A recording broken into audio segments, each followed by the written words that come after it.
I want to show you how to submit your dealer license application via eLICENSING. Your application for your dealer's license must be submitted electronically through the Texas Department of Motor Vehicles eLICENSING system. The Texas Department of Motor Vehicles no longer accepts mailed-in applications.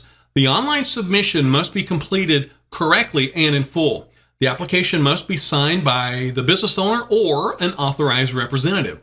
The application must be signed either electronically or by hand using what is known as a certification of responsibility, which I will show you here in just a few moments. Failure to complete any portion of the application will prevent the application from being submitted. Correct dealer license applications will allow the Texas Department of Motor Vehicles to grant your license in a much quicker manner. Mistakes on the dealer application submission can lead to substantial delays of your license approval. The individual completing the application is answering truthfully and correctly all questions that apply to all partners, LLC members or managers, or any directors, officers, or owners of the business, not just the person that's completing the application. And by the way, some owners and partners may not even be listed on the license. The person whom completes and signs the application is representing all owners truthfully. You must complete all information truthfully and correctly. I want you to be aware filing false statements of material fact on a dealer license application can lead to the denial of the initial application, possible suspension of the dealer license in the future, and may even lead to possible criminal charges. Be sure all the information you enter on the dealer application is truthful and correct. A correct dealer license application will lead to much quicker dealer license approval by the Department of Motor Vehicles. You're going to need the following required documentation before you submit your application through the eLICENSING system. You're going to need your employer identification number, or EIN, for the business. I'm going to show you how to get your employer identification number later in the course, so most dealers will need this. You'll need your dealer surety bond number, the name of your bonding company, and the effective and expiration dates of your bond. Make sure that bond is signed not only by you, but also by the bonding company representative. You'll have to provide a power of attorney that's provided by the bond company as well, in addition to the other bond information. You're going to need scanned copies of driver's licenses, passports, or any other official IDs for all owners and managers that are going to be listed on the application. You'll need to have a lease or some type of proof of property ownership, a business photo clearly displaying the exterior of the business, and a business sign is also needs to be in that photograph. You're also going to need a copy of your 6-hour dealer educational course certificate of completion that you're going to get as soon as you finish the course. In addition to the required documents, you may need some additional documents as well, such as, for corporations, limited liability corporations, limited partnerships, and limited liability partnerships would need a scanned copy of all corporate and or registration papers that have been filed with the Texas Secretary of State. And we're going to cover that process extensively later on in your course. Sole proprietors and general partnerships will need a scanned copy of their assumed name certificate for each doing business as. We call that a DBA that's filed with the specific county. If a corporation, limited liability, limited partnership, or a limited liability partnership has filed an assumed name certificate, then they would also need to file a copy of the assumed name certificate as well. You'll need a social security number if you're applying for your dealer's license as a sole proprietor. But if a sole proprietor has employees, then an employer identification number is needed as well and may be used. Social security numbers may be used if the sole proprietor is the only employee of the business. You'll need a certificate of occupancy if your city or your county requires certificates of occupancy. Any previous GDN numbers that you or any partners have held in the past. You will need your converter license number if you are applying for an independent mobility motor vehicle dealer license. You'll need scanned copies of any facts pertaining to any criminal history of any officer or partner that's on the license application. Scanned copy of any court papers that verify the adjudication, dismissal, or decision made regarding the criminal history of any officer or partner on the license application. And as I said earlier, I want you to be aware, if you need to obtain copies of any court documents explaining criminal history, you should contact the county or the district clerk's office in which the county where the offense occurred. The Department of Motor Vehicles would also like you to know that acceptable forms of identification for your application would be either a current driver's license or maybe a U.S. passport or a U.S. armed Forces identity card or a state-issued identity card or a Texas concealed handgun license. Remember, all owners and managers listed on the application must provide an acceptable form of identification. And by the way, I want you to be aware, if you are leasing the building where you will have your dealer's license, you must have the lessor and lessee business names. You'll need to have the complete business address for the rental office that you are leasing from, including their suite number, if applicable. You'll need the lease term, the lessor and lessee signatures. Remember, if you do not own the property, the lease must be for a minimum of 2 years. So, if you log on to the e-licensing system without all the above information, then you will not be able to complete your dealer license application. Before we get started, I always want you to be aware that GDNs or dealer licenses are city specific. If you're relocating to a new city, then a new license, including a new dealer surety bond, is required. So I always want to make sure you're very aware of that. If you're relocating to a new city, then a new license, including a new dealer surety bond, would be required. Applying for your independent general distinguishing number or your dealer license. The independent GDN e-licensing application process is very automated, and it's going to take you step by step through the whole application process. Some license types will require additional information for that specific license. You're going to need to allow some time to complete the application as it is quite extensive, and you must answer all questions accurately. You'll also use e-licensing after you receive your license to renew your license. You can also amend and make changes to your license. You can order metal plates and stickers. You can even restart your dealer application if you didn't complete it. You can print copies of your dealer license, and remember, the dealer license has to be displayed prominently at all times.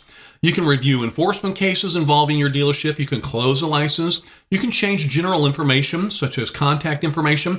You can view protests and complaints and also pay any money owed and completely manage your e-licensing account. You're going to be required to upload several documents of the scanned documents that we covered just a moment ago. All information that you submit must be correct and maintained throughout the licensure period. So, for example, you can't state you have the minimum amount of office furniture that's required by law and then remove the required office furniture. You must maintain all requirements during your entire licensure period. I want you to be aware, when you're using the e-licensing system, it is highly recommended that you either use Google Chrome or Mozilla Firefox, because Edge, Safari, and some other browsers do not interact well with e-licensing. So be sure that you're using Google Chrome. You're probably using that anyway right now, or you can even download Mozilla Firefox, because e-licensing works much, much better with Google Chrome or Mozilla Firefox. During this process, you are going to upload several documents, and you can save an application and finish later, but you are going to need to register for an account, and you're going to receive a username and password, okay? First, however, you must access the e-licensing section you can go to TxDMV.gov, and on the homepage, you can just scroll down on the homepage and click on the e-licensing login in the dealer's box like you see on screen there. And you can even go to the website where you signed up for your course, TexasDealers.com, and scroll down on any page and just click on the Texas e-licensing link, and you can easily access the e-licensing system from this page as well. And then you're going to land on the Texas Department of Motor Vehicles' newly redesigned website with a link to the e-licensing system. So you're now going to click on the login to e-licensing link, and you carefully want to read the security pop-up that displays over the login page and click the I accept button. Now, you'll scroll down under the register here if, and you're going to click on the join e-licensing button, and then you'll have to click on the green join e-licensing button.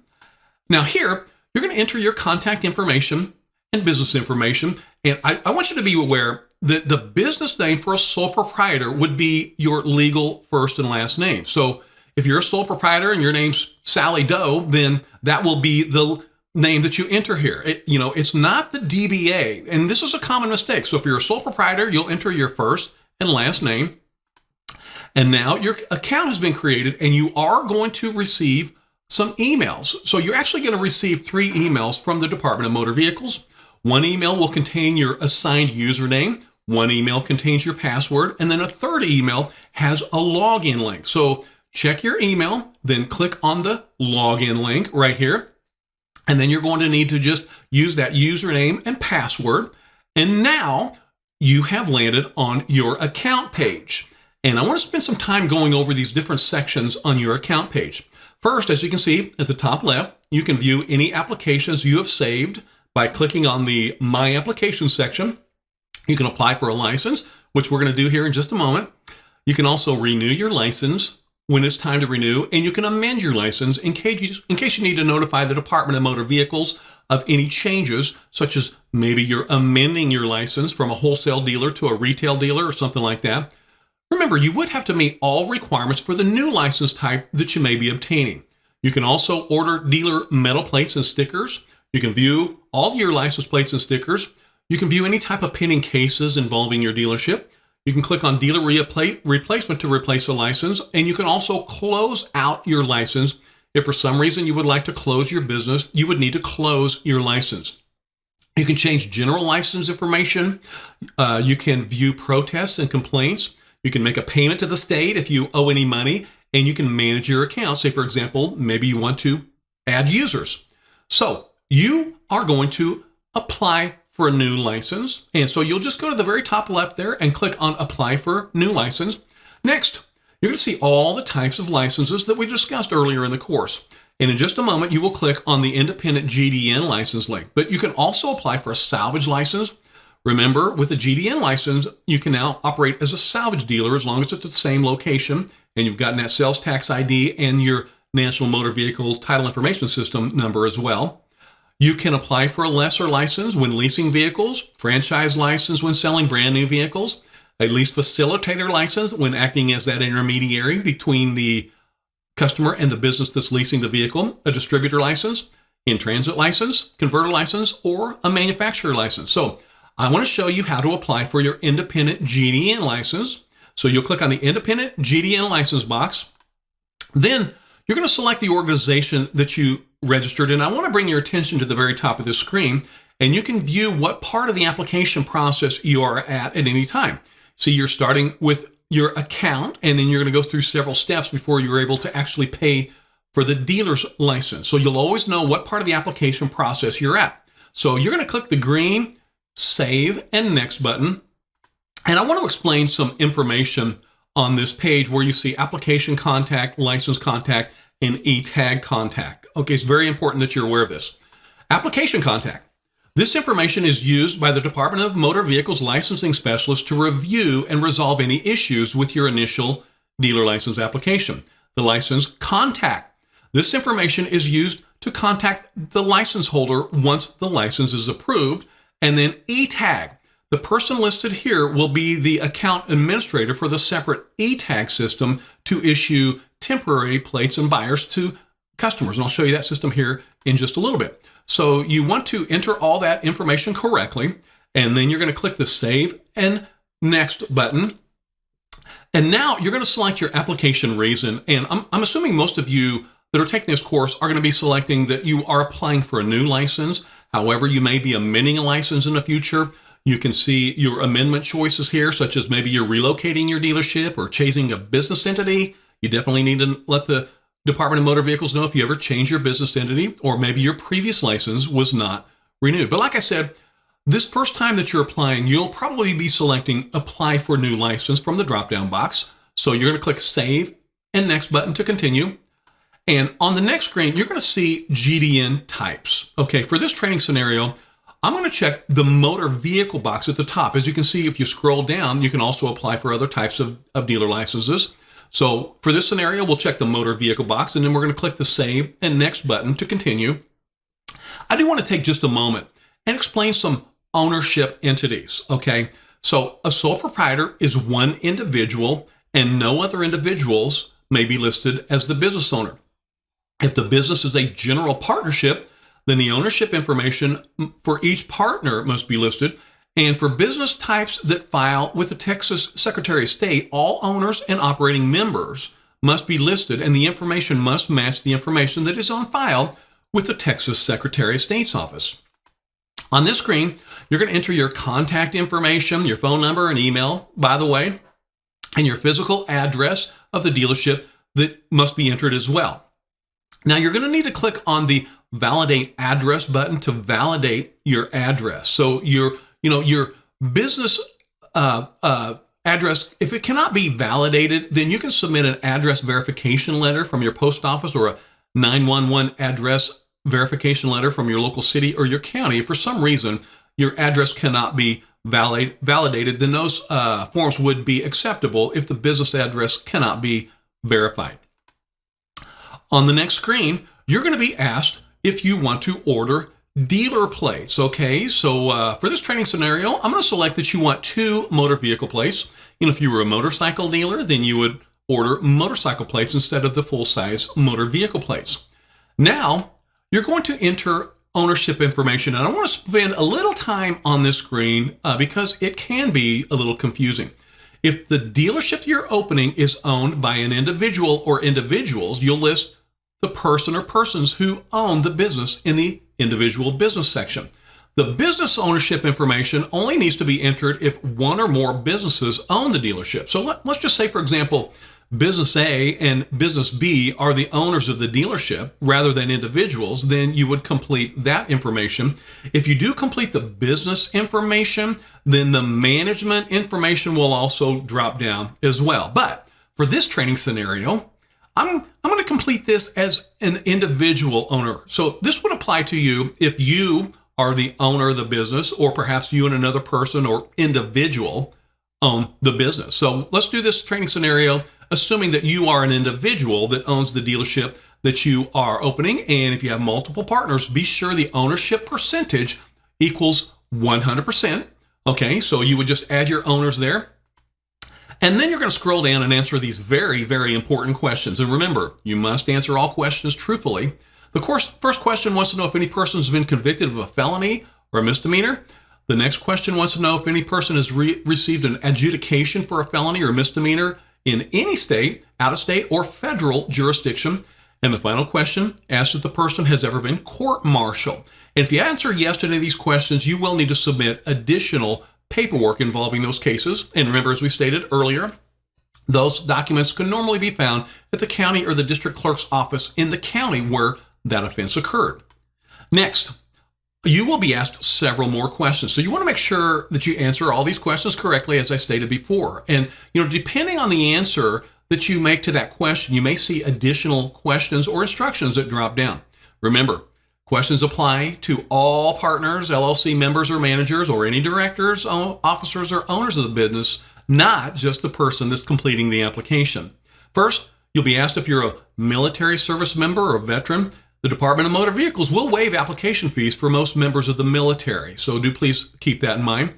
They also want to know if you've had any previous license. So if you've had previous applications denied, you'll need to answer if you've had a license at that same address previously. Then you're asked if you have a sign visible to the public with the dealership name at least 6 inches high or larger.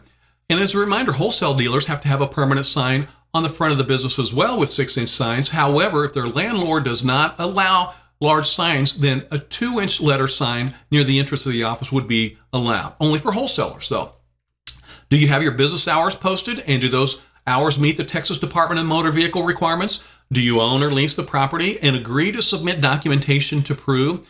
You're then asked if your business meets all zoning laws, and they want to know if you've obtained certificates of occupancy for that location, if that's required by your city or your county. You're then asked if the property is a residence, apartment house, hotel, motel, or rooming house. And remember, a dealer may not operate out of a residence, apartment house, hotel, motel, or rooming house. And as a reminder, if the office is located on a residential property, the office must be in a separate structure and meet all local zoning requirements. Answer if you've ever been disciplined with the Texas Department of Motor Vehicles. And then the question applicants must answer to disciplinary will apply under the Texas Department of Motor Vehicle codes, not just the occupations code. You're asked if you have an office area with a desk, at least 2 chairs, internet access, and a phone that's listed. Remember, the dealer phone number may not be shared with another dealer, and your wireless access is going to be acceptable for internet requirement. You're asked whether or not you're a manufacturer. And finally, do you have a display area with room for 5 or more vehicles? So make sure and spend a little time on this page and answer all questions truthfully. Now you're taken to the attachments page where you can start uploading your documents. And if for some reason you don't upload all the required documents, then you will not be able to complete your application. So you're going to upload your lease agreement or any type of property ownership. You're going to also have a photograph of the business that shows the permanently mounted business sign. Be sure that that photo is taken at a distance which allows the entire structure to be viewed. So you'll need to have your proof of identity, which we discussed just a little bit ago. You're also going to need to have a copy of your dealer course certificate of completion, and this will show the state that you have completed your dealer training course, so you will be legally able to apply for your dealer license. You're going to need to upload a copy of your bond. Remember, the bond's got to be signed by the dealer and the bonding company representative, and don't forget, you'll also have to upload the power of attorney from your bonding company as well. So you're going to click the blue upload button, and then when all the docs have been completed, you're going to click the click Save and Next button. Next, you are going to see an extensive summary of the dealer license application that you're getting ready to submit. So you want to make sure and spend some time on this, make sure that all the information is correct, and then they're going to show all the answers to your questions. So you want to spend some time on this page as well. And next, you're going to enter your first and last name, your social security number, the state that issued your driver's license, your date of birth, your driver's license number, and then you're going to enter what's known as your audit number. And I want to talk about this because your audit number is near the side of your picture or maybe at the bottom of your driver's license. And as you can see on this example, the audit number is at the bottom of the driver's license. The DD stands for document discriminator, so don't include the DD in your audit number. Just enter numbers only, okay? So don't ever put the DD in there. You just want to put the audit numbers only. So make sure that you do this, but we are almost done. And before we do this, you're going to have to e-sign the electronic dealer application. And before you do this, you're probably going to have to turn off your pop-up blockers in the browser that you're using, okay? Or otherwise you will not be able to electronically sign the documents. And I'm going to show you here in just a second. So just as a quick scenario for training, I want to show you real quickly here how to turn off the pop-up blocker in your browser, okay? So just for example, if you're using Google Chrome, you're going to go to the top right there. And you're going to click on settings, okay? And then next, under privacy and security, you'll click pop-ups and redirects right there. And as you can see right now, they're blocked. So you're going to need to change that from blocked down there at the bottom to allowed. So that way you will be able to easily sign the document that pops up on your screen next, okay? So it's very easy to do, but you do have to allow pop-ups so you can complete the electronic signature box if needed. So you would have to e-sign this application. And if you have a valid driver's license, just make sure and complete that application. Now, I also want you to remember that if for some reason, if you have to upload a certification of responsibility, and this can be used if you have a driver's license from another state. So you could click on that certification of responsibility tab there. And here you see a certification of responsibility that can be used if you have a driver's license from another state.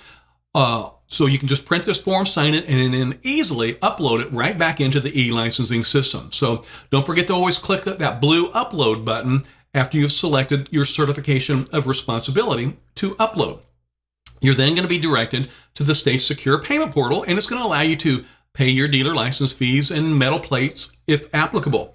So you can always pay these fees either with a credit card or you can use an electronic check. So on the payment summary page, you're going to select whether you are applying for multiple dealer applications or for the application that you just completed, okay? So at the bottom there, you'll just click Proceed to Pay. If you are paying with a credit card, you'll land on the credit card payment page, and then you will always need to enter some type of security code there on the bottom, once again, to make sure that you're not some internet robot that's stealing passwords from the website. And if you're doing an e-check, this page would look just a little bit different. And now you're going to see that your application was submitted, and you're going to receive a system email confirming your application was successfully received once your application is submitted for processing. So you have now submitted your official application for your Texas dealer's license. So congratulations.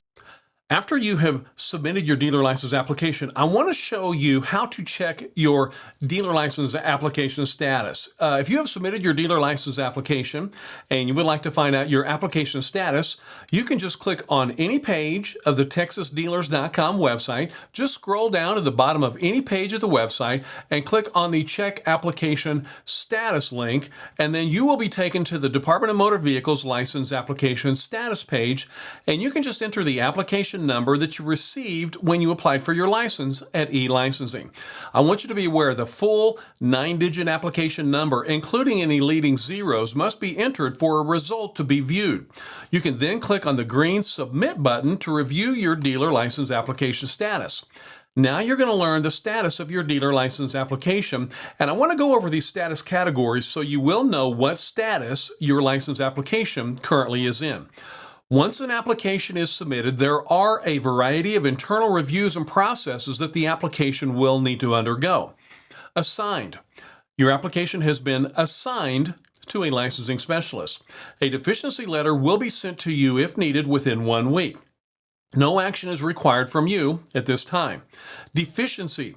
Your application requires additional documentation to be submitted to your assigned licensing specialist in order to continue the licensing process. Please refer to the deficiency notice sent to your contact application email address. If you have uploaded the requested documentation, then please allow 10 business days for review by your assigned specialist. Fingerprinting. Your application is being reviewed by the Identity Background Team. The ownership of the account will be analyzed during this stage, and an email will be sent if fingerprints are required. Remember, do not get fingerprinted unless you receive an instructional email from the Department of Motor Vehicles. Pending. Your application has not yet been received. Additional action is required from you to submit the application to the Texas Department of Motor Vehicles for processing and review. You will receive a confirmation email from eLICENSING when MVD has received your application. Pre-screening. There is an initial review of your application and it is lacking some basic documentation. An email will be sent with additional information on what is needed. Ready to assign. Your application has been completed in the screening stage and is waiting in the queue to be assigned to the next available licensing specialist. No action is required from you at this time. Received. Your application was received but has not yet been reviewed. No action is required from you at this time. Screening. Your application is being reviewed by a quality assurance specialist to determine any potential licensing concerns related to the identity, disciplinary history, or fraud. No action is required from you at this time. Under review. Your application is being reviewed by your assigned licensing specialist or the licensing management team. No action is required from you at this time.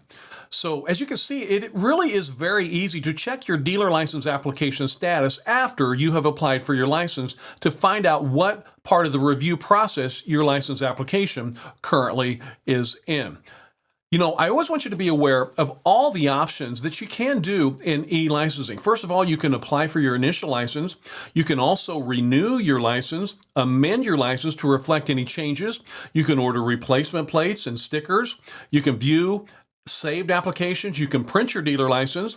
You can view enforcement cases that involve your dealership. You can close or terminate your license, change general license information, such as your contact information. You can view protests, complaints. You can make payments and give employees access to your account, such as a salesperson or a general manager. So congratulations. You have now completed the first unit of your dealer training course.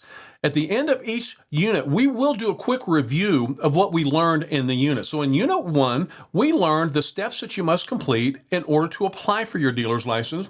We talked about your fingerprint requirements, your building requirement, display area, dealer surety bond, business sign, your business hours. We talked about your records and talked about how to register your name with the Secretary of State, and also talked about how to register your name with the OCCC if offering financing.